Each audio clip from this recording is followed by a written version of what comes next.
Imitation and Satire at the Not the White House Correspondents' Dinner.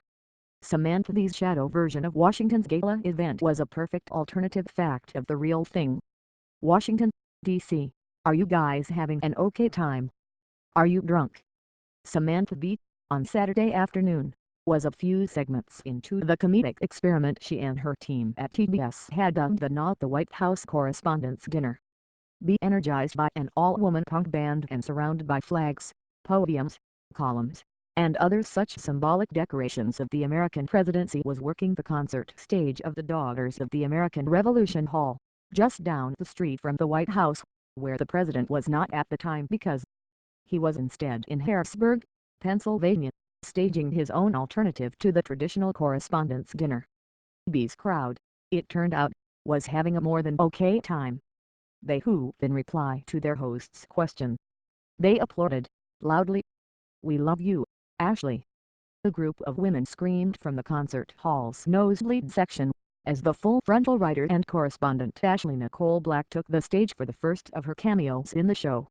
When Full Frontal had announced, shortly after the inauguration of President Trump, that Bee would be staging the Shadow Correspondents' Dinner, she emphasized first that the event was really happening. "We're really doing this.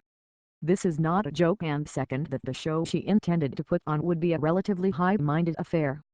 "The evening is sure to bring plenty of surprises, music, food, and laughter, and if you're not careful you just might learn something," TBS announced. "Specifically, you'll learn how screwed we'd be without a free press." Bee made good on her promise. The show she put on to a live crowd of more than 2,500, for an episode of Full Frontal set to air on Saturday night, at roughly the same time as the official Correspondents' Dinner, was indeed both real and, in its way, very serious.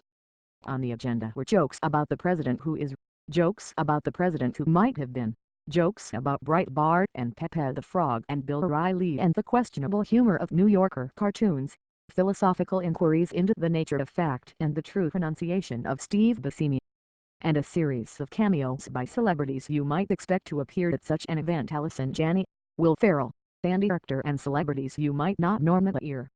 Threaded throughout the hour-long show, however, were also extremely earnest tributes to the work journalists do, in the world and within the United States. "Without a free press," Bee told the crowd, at the outset of the non-WHCD, "we wouldn't have a functioning democracy."